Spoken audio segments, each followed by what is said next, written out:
Hello. Hi, Hi, sir. how are you? Hi. I'm good. You? Okay, not too bad. Looking very good. Thank you. Maybe Thanks. you want to sit straight a bit because I think you're a bit hanging. Okay. Okay. Good. It looks good now. How are you? How's your day? Have you eaten? Yes, just had lunch. So far so Wonderful. good. Everything is all right. How's Are you MCO treating you? good? I'm enjoying it actually. Really? Have chance to rest up lah kan? Chance to rest. All my meetings have been on Zoom. Mm. I've just realized that all these years I didn't have to go out to meet people. So after MCO, Uh, I'm going to still have Zoom meetings because I save so much on time, and mm. sometimes you have to meet in cafes and unnecessarily have to buy a coffee. Yeah, correct. Oh, you turned off your mic already. You accidentally turned off your mic.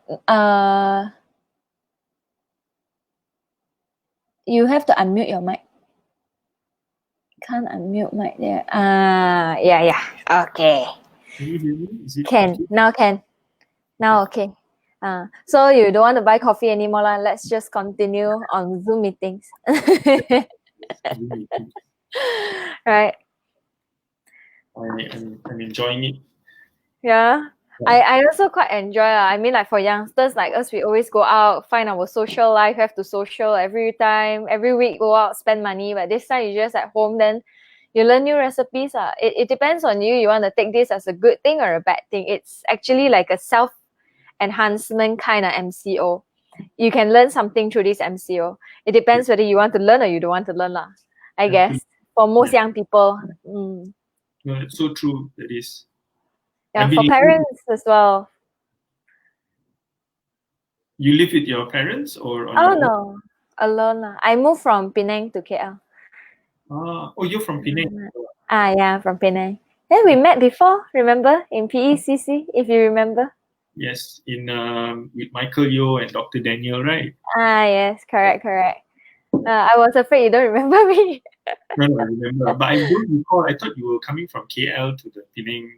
Yeah. I am originally from Penang, but I work with Property King for 4 years already. So that time I was from KL to Penang, then go back lah. Come back KL. Yeah, we Penang, have. Kampung. Yeah, Penang is my kampung. We have like 3 more minutes, so we can just casually just chat first. Sure. I told you, that it's like 10 seconds delay on Facebook.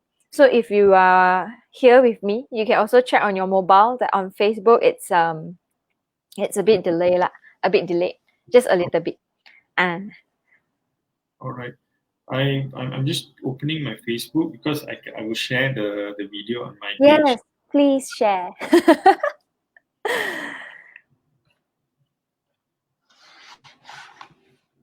I hope we have like questions from people who are watching.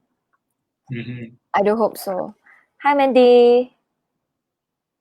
We have a hi from Facebook. Hi, Mandy. Thank you for watching. So we have like 15 people watching. So guys, today we'll be having a talk with Mr. Ikhram Merican. We'll be talking about how COVID affects hotels and Airbnb during this time, and how will the second half of the year be like for hotels and Airbnb. And if you're an Airbnb owner, I suggest you have a look. Or if you have friends who are Airbnb owners, you can ask them to have a look at this live. Share this link out to everyone that you know, and we hope that this live can help all the Airbnb owners and hotel owners as well. Hi guys, how are y'all doing? How's the MCO treating y'all? I hope they haven't gone insane yet. Some people are going insane at home. I was just sharing with Gwen that I'm enjoying the MCO. It's been a time where I've realized, my digital acceleration has increased a lot during the MCO. I've learned that most meetings can be done online. You don't really have to travel, go through traffic. So Yep. it's been a blessing of sorts for me. True. I think most people enjoy MCO. Most are, especially the introverts, I feel. Because they're like, ah, yes, I don't need to go out to socialize anymore. Yes, yes, Yeah. absolutely. Yeah. But I do miss the office. I do miss going back to work. Yeah, to a certain degree, yes. Even me myself. Yesterday, I stepped out for a short while. I was so happy to see the Mm. sun and the sky. It's yeah, you need to get out a little bit, of course. Mm. I understand because I was excited to go and get groceries. Actually, super excited to just step out, start my car, start the engine, and like move a bit. Oh, so good. Big deal now, huh? Yeah, I miss being out. An extrovert like me, I find it hard to not go out. So we have, hey, Guna Prasad. Mm. Guna says, I am an introvert. You would know, right? And Jasmine, yes, thank you for agreeing with me.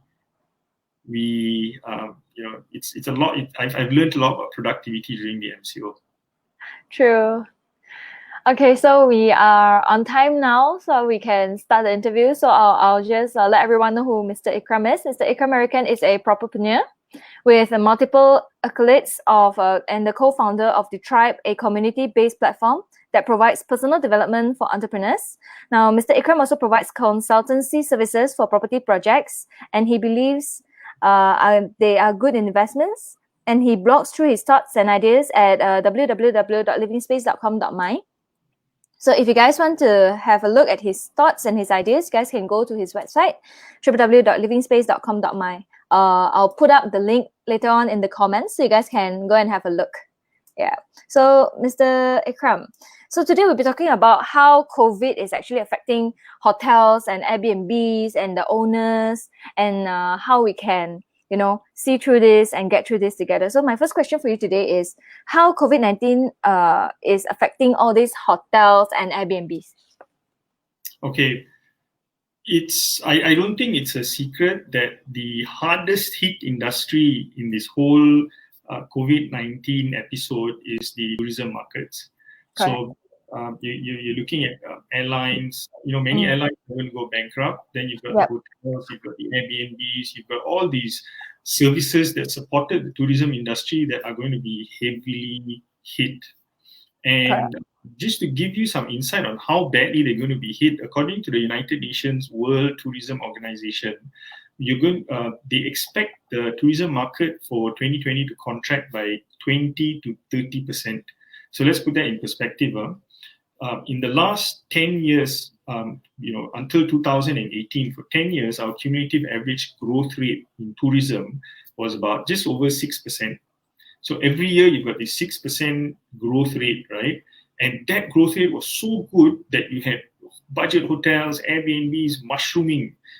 Malaysia was Airbnb's fastest growing market, one of the fastest growing markets in Asia. Okay, and that's with a 6% growth. Now, in a span of 1 year, you're going to see a 20 to 30% contraction. So, on the demand side, right, that is a huge drop. And at the moment, we've got too much supply for that kind of contraction. We're going back to 2012, 2014 days. So I feel that you're going to see a lot of Airbnb hosts go out of business or stop doing or finding an alternative to hosting, being an Airbnb host, and you're going to see hotels also go out of business. Correct, because we see that now you cannot go out from your house. It is definitely a no-no for you to go on a holiday. So I guess Airbnb and hotels really are suffering during these times. And without tourists coming in, there's no chance for them to actually do business. So I want to know, and I guess everyone who are doing Airbnb, they also want to know, how will the second half of 2020 be like for hotels and Airbnbs? Okay, this is a good question. Everyone keeps asking me this. It's really difficult to say. It's difficult to say because there's so many variables with this pandemic. There's a very good article on the Harvard Business Review. They listed out some of these variables. So there's things like we don't really understand the properties of this virus as yet. right? Yep. Then there's the problem of asymptomatic patients. Asymptomatic means people who don't show symptoms but are actually carrying the virus. The true number of infections and immunity is unknown. We only know people that we have tested, right? So, Correct. they say globally, I don't know what the global figures are now, but let's say 300,000 people, right? The number could be far, far higher than that because you only know those that you're testing. Correct. And then you've got people. So, economies are about people. It's about how people conduct transactions every day. That's what makes up the economy. And we don't really know how people are going to react after. Are they going to go out and want to spend? Are they going to be gung ho about traveling again? This is a big question. But myself personally, I'm a very optimistic person. So my gut feeling is this: that globally we're all contained at the moment. So there's this pent up demand. There's this pressure. We want to travel. Most of us are wanderlusts. Just going out of the house, we're discussing, right? It's such a great thing. Yeah. So I feel that there's this pent up demand that's going to be created, and the moment this whole thing is contained, you're going to see people return back to normal. Meaning they're going to want to fly, they're going to want to travel. So my outlook is, I don't expect great things in the second half, but I think it's going to be much better. Great. We also hope that the next half of 2020 is going to be good for everyone, even for the economy of Malaysia. Yes. So the next question is, how will these hotels and Airbnb survive if there isn't much consumers? Like you mentioned, tourism is taking a hit. Malaysia is also taking a hit. Not much tourists, meaning there's no consumers. Not much. Maybe there are, but not much as it used to be. So how can we see through this? How will these hotels and Airbnb survive? Okay. We're going to first, let's look at the landscape, right? We're going to see a big consolidation in this year. So it's going to be coming out of the negative growth in demand. So demand is shrinking, therefore supply is also going to naturally slowly shrink. And when I say consolidation, what's going to happen is those players, either hotels or Airbnb operators who can withstand what's going on now, are going to come out stronger, right? Then you're going to see a lot of other Airbnb operators, hotels close down. Okay. What happens in a market consolidation is this: a few key dominant players start to emerge. So you'll start seeing that in the Airbnb segment. In the hotel segment, you already have your dominant players, your big global brands and all. But these people are going to be able to, when market consolidates, right? One of the outcomes is that the dominant players learn how to build fences. So the barrier to entry is going to be harder. This can be good news because, prior to COVID-19, the growth in hospitality has been exponential, really, really high, and I felt that sometimes it was far higher than the growth in supply. So you had a lot of demand coming up, but supply not going as fast as demand. Prices started to drop. When I first started hosting an Airbnb, it was very profitable. Then sometime in 2018, it started to become less and less and less profitable. So even prior to COVID-19, I believe many hotel operators and Airbnb operators were not profitable. What's going to happen in the second half is you might actually find less players in the market, so it might be easier to become a host. And be profitable actually. Okay. Will we see a price drop in the Airbnb rental? If supply goes down to match demand, you won't see such a big tumble in prices. Okay, understand. But if demand goes far below what we have, the existing supply, and everyone can withstand and everyone is still hosting, right? Then you might see a serious drop in prices. For Airbnb, what about hotels? Do you think the big players will also drop their price to get consumers to come to their hotel? there's only what I found doing Airbnb, right? There's only so much you can reduce in price. Mm.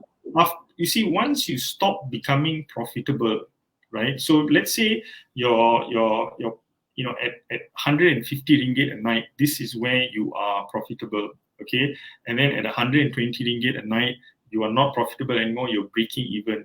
Anything below that is a loss already. So when Correct. you go down to loss, right, an increase in demand increases your losses.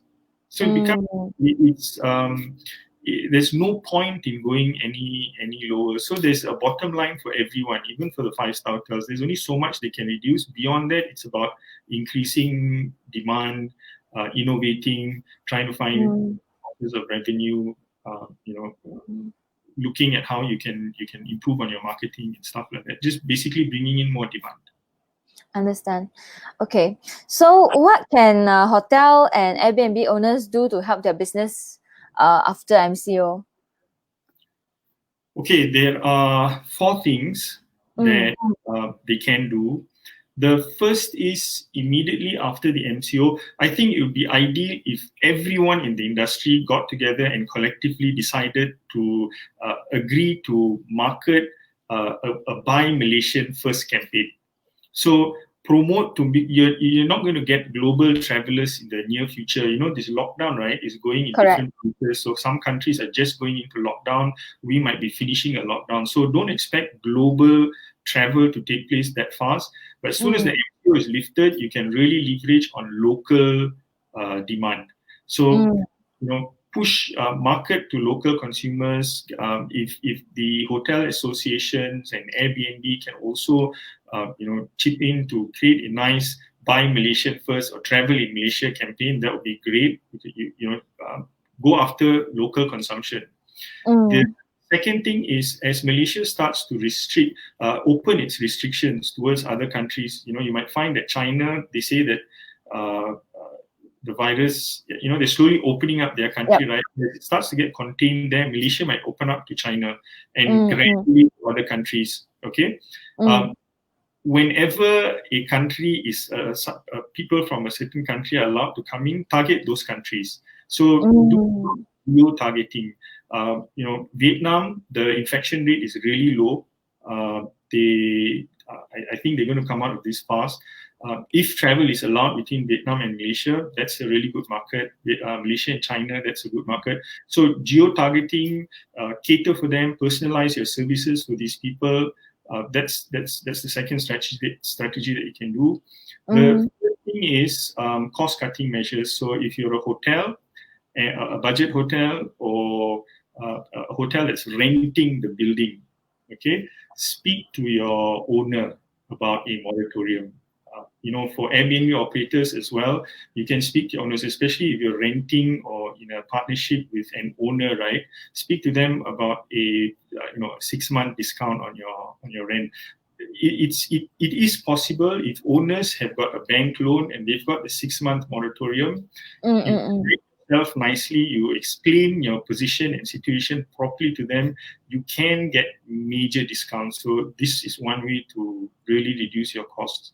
Mm. If you can reduce your cost, basically rental makes up one of the most significant costs for Airbnb hosts. So if you Correct. can reduce your cost here, you'll be doing really well.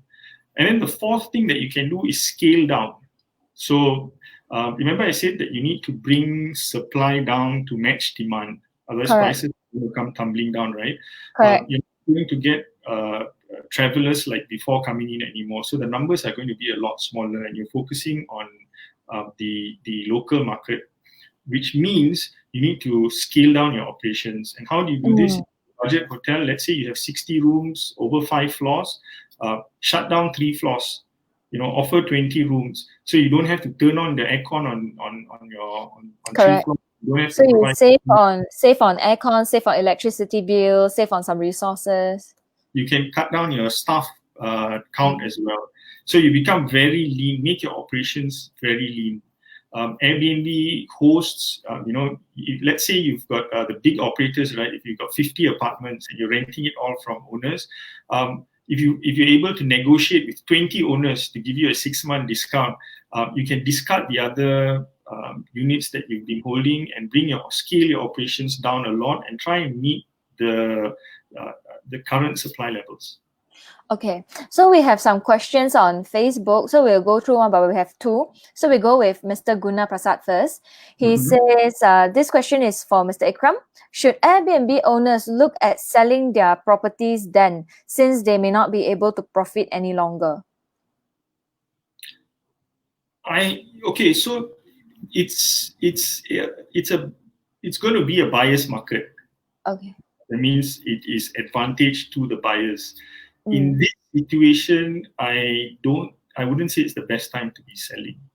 If you've got your bank moratorium, you can hold on to your property for another 6 months. I think that's been a fantastic move by the government. And after 6 months, like I said, I'm optimistic. The truth may be different, but I think that things will start to get better by September, October onwards. So if you can hang in there, don't sell your property that fast. It may be hard for you to get the price you want, but if you're able to sell your property at a profit, then why not? Okay, so there's another one by Mr. Tiru. He said, can Airbnb management reduce its service charges imposed on both guests and hosts? This would enable guests to pay slightly lower and hosts to receive more payment from the booking. Okay, at the moment, Airbnb charges 3% to hosts. They are already the cheapest in the market. I give you an example for comparison. Booking.com, Agoda, some of these other OTAs charge anywhere between 17 to 20% to the host. So at 3%, Airbnb's margin is very, very lean. Where they could cut down is perhaps on the guest side, because in the guest side they're charging 9% to 14%. So maybe they can reduce that a little bit, but I don't know if that's enough to create demand because people just can't travel at the moment globally. Correct. And then if they can travel also, I think the other thing that they worry about is the economy being down at the moment, recession. So Yes. It is also a thing to see on. And then we have another question from Muhammad Sahaja. He said, hi, Mr. Ikhram, from your expert opinion, will this hotel that is affected cut down manpower? And if they do, is it a good solution? Okay, so I'm going to speak from an amoral perspective because the economy is amoral. It doesn't recognize individuals who are going to be suffering and all. It's just the market reaching an equilibrium. From that perspective, as long businesses need to do whatever they can to survive, and I feel with revenue, demand becoming really low, and as a result, revenues going down a lot, hotels will need to cut down costs. So I foresee a lot of layoffs. The United Nations World Tourism Organization expects plenty of layoffs in the hotel industry. If it can allow hotels to sustain and continue business, I think it's a good thing because in the long term, you don't want businesses shutting down. Businesses, if they don't shut down, after all this, after this recovery period, they can go on to grow and then employ more people. But if they have to shut down, it's not good for the economy as a whole. Correct. Okay, so I think the next question is, what initiatives can they take during these trying times for hotels and Airbnbs? Are there any government initiatives for people in hotel and Airbnb line? There are some government initiatives. So we had a couple of stimulus packages. The first one, which was announced by our former Prime Minister, was if I'm not mistaken, it was 20 or 30 billion package. That was focused primarily on the tourism industry. So there was things like discounts on electricity bill for hotel owners. There were vouchers, tax breaks, incentives for people to travel. And then in the second Prihatin stimulus, there's wage subsidies, which SMEs, including hotels, can take advantage of. And there's access to financing. So I think the government has done as much as they can they, whatever they've done, I think it's a good job. What they've basically increased liquidity in the market, and they've done a lot to boost private consumption, which is really good when when we're in a downtime like this. Beyond this, I don't see any further help that the government has been offering to the tourism. I don't think it's because they don't want to help. Perhaps they're thinking about what they can do, but at the moment, there's not that much help coming. If you're in the tourism industry and hospitality, you need to brace yourself for tough times. Correct. Because we see that most of the hotels are not operating at the moment. Even for those who are operating, is also doing it for those who come back, Malaysians who came back from overseas. But we'll get to that in a bit. So the next question is, we're going to go to that now. So there are hotels that we see are doing the self-quarantine services for Malaysians who come back from overseas. So is this also connected to the government? In your opinion, what is your opinion on this? Like, is it a good thing? Is it a good thing to help the hotels? You're referring to self-quarantine, right? Yeah. Okay. Because I see on a post that Malaysians who come back from overseas, they are being placed in different hotels that I can see. I saw a few big names, like Sunway Hotel, Iblis Hotel, and all that. Like, all these Malaysians are quarantined there, and they provide the services for 14 days. What do you think? Okay, so we have to look at them. There are three categories. The first is basically government-assigned hotels. So government, I think there's about 50 hotels that the government has assigned as quarantine centers. Some of them are 5-star hotels. They probably have or are being provided with the technical know-how, capability, and skills to provide proper quarantine services. Then you've got hotels that are offering these services outside. They're not part of these 50 hotels that the government has approved who are offering quarantine services. I don't know if that's legal, because technically hotels are not supposed to take in any check-ins at the moment. Now, assuming that it is okay, I think it's very important for these hotels to have the technical know-how. Basically, you need to know how to quarantine and then protect the safety of your employees and other guests that are staying in the hotel. This is very important. But when you look at it, hotels are they're isolated. You've only got hotel guests staying there, right? With Airbnb, I think it's a lot more complex. The reason is Airbnb operators work in stratified buildings, mostly, especially in Malaysia, which means you're in condos or in apartments.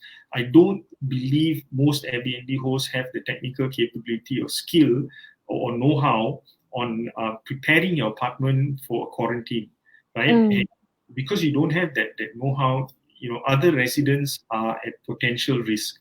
Especially the guests can be, when you say someone is quarantined for 14 days, it means that there's a possibility that this person is carrying COVID-19. And so there's always this risk when you're doing self-quarantine, you're housing someone with the virus. If he's in a condo and he's walking around, touching the lifts, and there's no proper mechanisms to control this, it's very dangerous. So for me, it's not a good idea for Airbnb hosts to provide self-quarantine services. I think hotels that want to do it also have to be really cautious. Maybe the government can step in and regulate or help them. You need to treat this carefully, cautiously. Okay, so we have a question from Muhammad Sahaja. He says that tourism tax that was imposed in 2017, can they be deferred for the moment until the tourism industry recover? I think they should. And I've read many articles by the Malaysian Hotel Association asking the government to waive this tax for during this period, either for 6 months or till end of the year.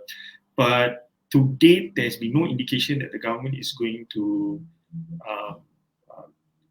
withdraw this tourism tax. So it's a big question mark, but I think they can and they should. It will help the tourism market, and every bit that can help the tourism industry, is welcome. There has been some indications. I believe government, some ministers have been saying that airlines, some areas in the tourism industry would need special treatment. So I'm still hopeful that the government has got more things to announce with regards to the tourism industry, especially. I have a feeling that this tax may be lifted temporarily. Okay. So I want to ask, because some people, because we cannot predict COVID-19, we didn't predict it to come to Malaysia. We didn't even predict for MCO. So we were all not like ready for MCO at all. I just want to know, for those who bought a property to start Airbnb this year and maybe affected already because they have put so much in their Airbnb investment, and now they cannot do anything about it and they have to just blindly pay the monthly installment. What is your suggestion to them after MCO? Those who just started out on Airbnb. Okay, so I've said this before and I'll reiterate again. The Airbnb operators or Airbnb hosts or hotel operators that are going to survive through this are those that have deep pockets, meaning they can weather this brief period. Now, what's happened is when the government imposed a moratorium, that means they imposed on banks to give all borrowers a moratorium, 6-month moratorium on housing loans, car loans, and everything. You basically have a reset button. That means you now have this period until September where you don't have to pay your installments. You build your brand, work on learning, spend this period on learning how to become a better Airbnb host, how to market, decide. I've always told Airbnb hosts, in your marketing, right, try and be as specific as possible. Go into niches. So I'll give you an example. I've got one friend who is a really good host, super host, and his niche is the French market.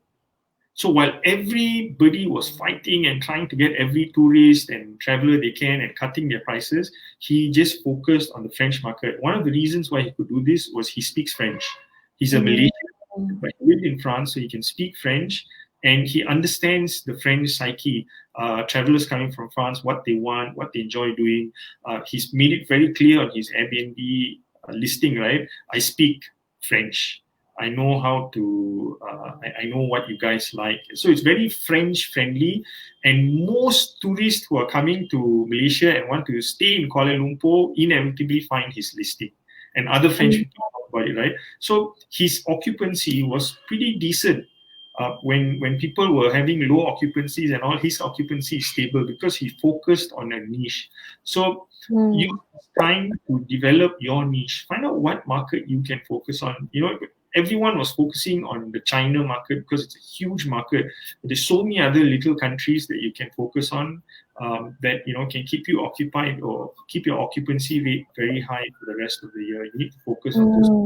So build your skills right now. You've got a 6-month period where, to be honest, there's not much pressure at the moment if you have a bank loan, because you don't have to pay that bank loan. Even if you get a couple of guests every month for the next 3 months, it's okay. But use this time to build your brand, see which niche you want to go into and focus on that niche.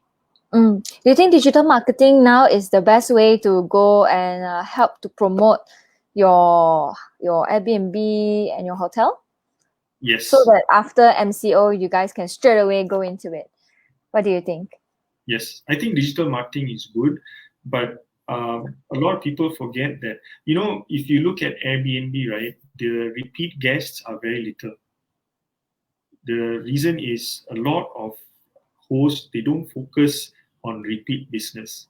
So out of 100 guests that you have, you might find maybe 2 or 3 or 5 keep repeating, coming back to you, right? What about the 95? I think many guests will keep coming back to Malaysia. It's a great place to come for holidays, and there's so much revenue potential from repeat business, which most people don't focus on. It costs on average, generally marketers say it costs 7 times more to get a new customer as opposed to keeping your current customer. So don't forget that as well. Build word of mouth, impress your people, get them to talk about you, give them reasons to talk about you, make it easy for them to talk about you. Understand. Okay, we have two questions, so we'll go one by one. So Fadila Sufyan asks if how long do you think this will go on for? I think she's referring to MCO. And how long will it take for the tourism industry to recover? Your take on this? Okay, if you're talking about the MCO, it's difficult to say, but my feeling is that it's going to be extended until at least until Ramadan. Sad. I think we are all very sad with this. But okay, so she said also, how long will it take for the tourism industry to recover? I think, what is your view on this? Okay, we COVID-19 is new. This pandemic is in a proportion that has never been seen before. Maybe the closest that came to it, or maybe that was actually worse. You had 1 million deaths, the Spanish flu in 1918. What we can do now is just look at past data. So something that happened close to this was the SARS epidemic. I think that was Correct. 2002 or 2003, Correct. right? The worst hit was SARS, and then now it's COVID. COVID. Okay. So from SARS, the recovery was it didn't take long. It was less than a year. Correct. So we're expecting this also to be less than a year. But again, as I said earlier, there's so many variables. We don't know the true rate of infection. We don't know the immunity. We don't know how people are going to react. I'm optimistic. I think people are going to want to travel as soon as all this is contained. So for me, I think less than a year. I could be wrong. Okay, I think Zed asked the same question. Zeddy asked, will MCO be extended again? So as Mr. Ikhram mentioned, that he feel that it might be extended until maybe. I also want to know, because I think some people, they plan to move during this MCO season, like move to a new home. Ramadan also want to have it at a new home. What is your take on this? Like, do you think it's suitable to just move at this moment or no? Move houses and all that. During the MCO or after the MCO? During MCO. Do you think it's a good move? No, I don't think you're allowed to move also. You have to remain where you are. And, everyone is saying stay at home, and I think we need to support the government in this. If we want this to end soon, we're going to have to follow instructions. And the government is don't move anywhere, don't travel, don't meet people. In fact, I'm very close to my mother, and I visit her, 2-3 times a week. I've not been to her house in the last 3 weeks, 3.5 weeks, because I want this to be over. So whatever it takes, whatever instructions the government are giving, I just say follow it. Okay, so we have a question from Wayne Low. Hi, Master. For this period, a lot of price war in Airbnb. What do you think? Yes. So I always say this: the only way Malaysians know how to compete is price. So whenever any problem happens, occupancy is low, what to do? Reduce price. COVID-19, what to do? Reduce price. So this is the first thing that Malaysians will Airbnb hosts try to do, instead of thinking in different ways, like how can I create more value? How can I maintain my price but give more value to my customers? It's unfortunate, but that's the way the market is. I would recommend you not getting into price wars. Think in terms of value. How can you deliver value? I'll tell you why. Perception is everything. People are willing to pay 360,000 ringgit for a Mercedes Benz, okay? And you sometimes, some Honda Accords, right, especially the higher models, the 3.0 V6 models, they are as good as an E-Class to me, right? No one is going to pay more than 180,000 for it. But Mercedes can. 360,000, even if the quality is lower than a Honda, is okay. People pay because perception. So you need to create that perception that you're providing value. I know Winnie as an Airbnb host, I know you're creating a lot of value. Just keep on that good work. Okay. We have a question from Rahman. He asks, what else can this owner do for now to earn and survive since their Airbnb and hotel is not moving? It's a very tough question, and it's very broad. It's very broad because there's there's so many skills that a person can have. So in my case, I can give you an example from my own experience. I've just learned how to leverage digital technologies. So like I was mentioning earlier, I've tried to have more meetings on Zoom. I've looked at things that where I can increase my income without having to travel or physically be in places. I've increased my writing a lot. So paid writing, I'm doing that a lot right now at the moment. Because I do talks, I do consulting work and all, but now just every talk is cancelled. You can't really go. No one's doing anything, right? Yeah. I moved towards writing a lot, getting paid writing gigs and all. That's helped me a lot. So everyone will have some skill or there's something that you can leverage. I always think if you can reinvent and innovate, a recession or a crisis like this, it's not really that bad. Okay. I hope that just to give you an idea, there's always something you can do to innovate yourself. True. During this period, I think everyone should be more positive in self-enhancement rather than just dwell in like, I cannot work, no money, like do something to, how do you say, self-enhance yourself, improve yourself, make yourself better. And when you come out, you can do more. Do you agree, Mr. Ikhram? In the last 3 weeks, I've done an economics class with a Nobel Prize economist. I've completed a content marketing certification. I'm sitting for the exam right now. I wrote an 8,000 word thesis. I'm doing a class on creative writing. So there's so many things you can do. It's not the end of the world. Digital transformation is happening at an accelerated pace right now. Lean in, join that, go in there and see what you can do and innovate. True. Maybe other than the things that you just mentioned, what are the other things that you have done during MCO? Maybe like learn to cook a new dish or, something that everyone can do now. So my wife doesn't allow me in the kitchen, so I can't. But I've written more blog posts. I've been more active on my blog. I spend more time writing. I instead of writing short posts on Facebook, I started writing slightly longer ones. Doing lots of classes actually. I've just been upgrading my skills. Okay. Will you plan for a webinar to talk about Airbnb and how to cope after MCO? That thought hasn't come to me as yet. I'm an Airbnb ambassador, and I'm focusing on that. So I've been working on marketing those aspects of my income. Okay, I see. Okay, so there's a question from David. He said, Dr. M asked us to accept pay cut and change our lifestyle. Is that the right solution when we face a crisis? I think this is just a personal opinion will do. Hi, David. Okay, so sometimes you don't have much of a choice.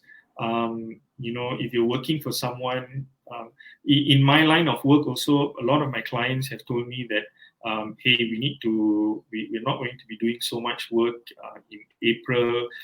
Can we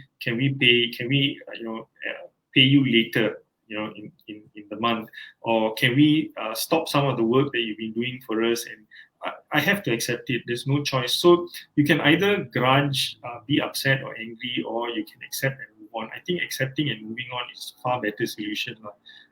In that sense, I think it is true. Whenever you're faced, there's this really wonderful book called The Road Less Traveled, and in it the author says, he says that most people face they suffer because they don't accept that life is full of ups and downs. The moment you start to accept that, okay, there is downs, there is ups, it starts going through life starts to become a lot easier. So accepting a pay cut what can you do? You can bitch and whine. You can be upset, or you can accept, move on, or find something better.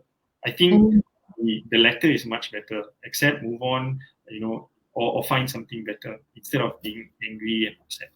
So true. in that sense, I think maybe Dr. M was right. Sure. I wanted to ask this question already, but Arsalan beat me to it.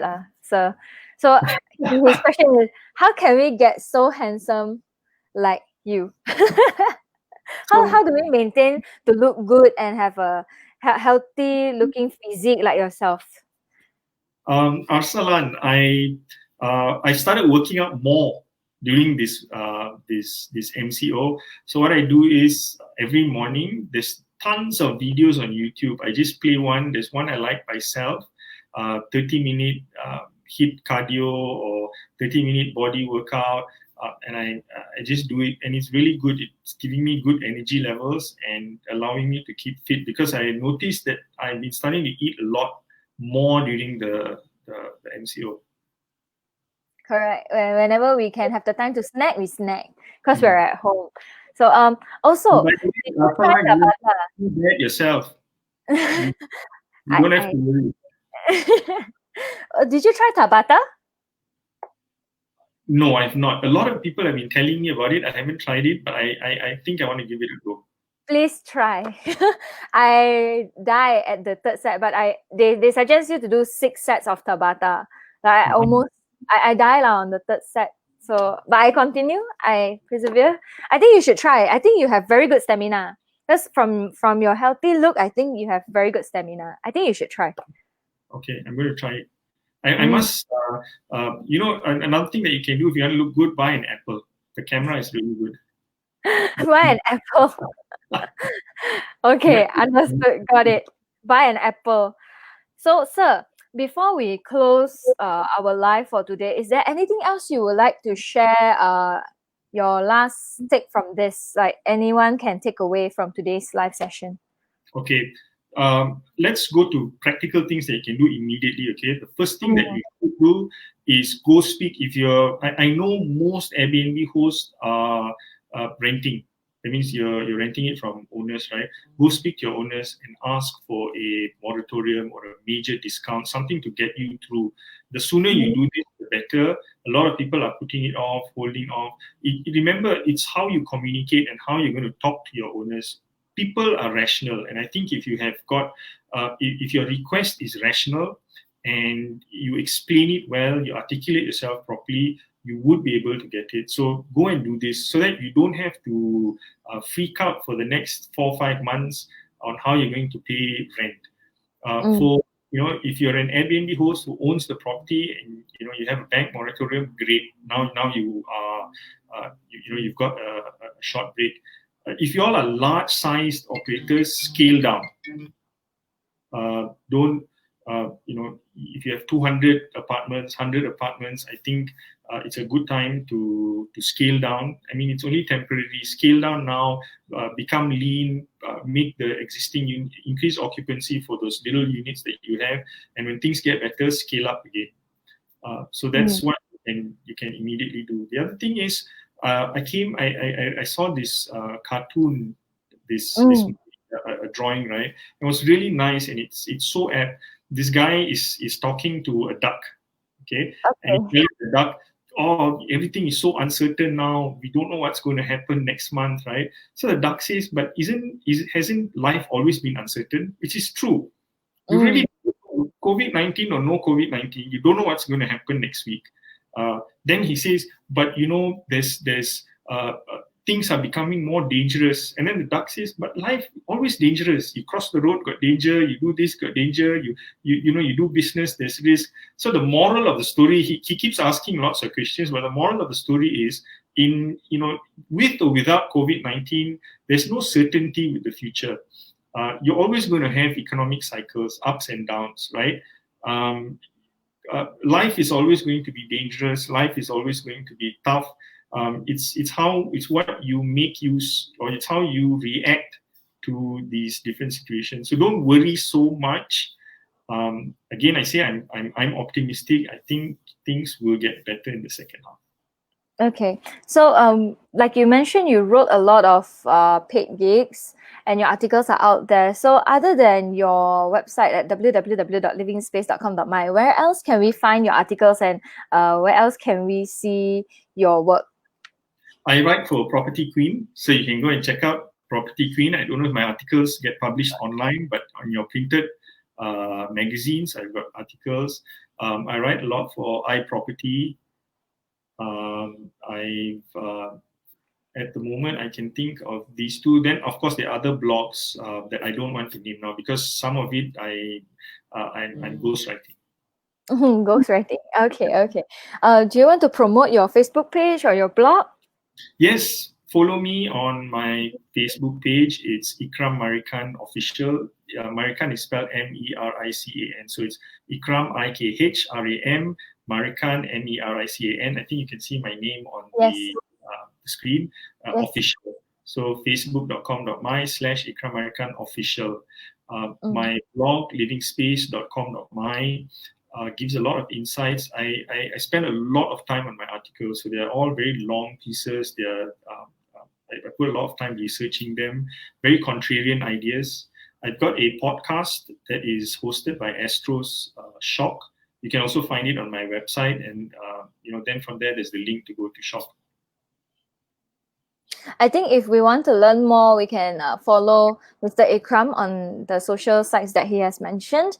And of course, if you have any question you want to consult Mr. Ikhram, feel free to just, ask him. I think Mr. Ikhram, you can also give out your advice to them if they want to consult you, right? Yes, I'm more than happy to help. Don't get angry if I'm slow in my responses because I get lots of different questions and I've got lots of deadlines on a daily basis, but I try and answer questions as soon as I can. Great. Thank you so much for your time. We really enjoyed the session. You are really cool to speak to. And of course, I think everyone took a lot from today's sharing from you as well. We're looking forward for the next session with you, if that's okay with you. Thanks, Larry. Yes, my pleasure. Thanks, Larry. Thank you so much. Thank you. And of course, we're going to have a next session with Copy and Property, Mr. Charles Tan on Saturday. So if you guys are interested to know about the property in Penang, because Mr. Charles will be talking about properties in Penang, so you guys can check us out on Saturday as well, 2 p.m., same like today. So we'd like to give a special thanks to Mr. Ikhram Merican for making his time to join us for this live during his busy schedule for this MCO. Thank you so much. And remember to go and like his Facebook page, follow his blogs. We'll put out all the links for y'all to just follow. Thank you so much. I hope you guys have a great day. Thank you so much, Mr. Ikhram. You're welcome. Have a great day. Thank you. Bye-bye.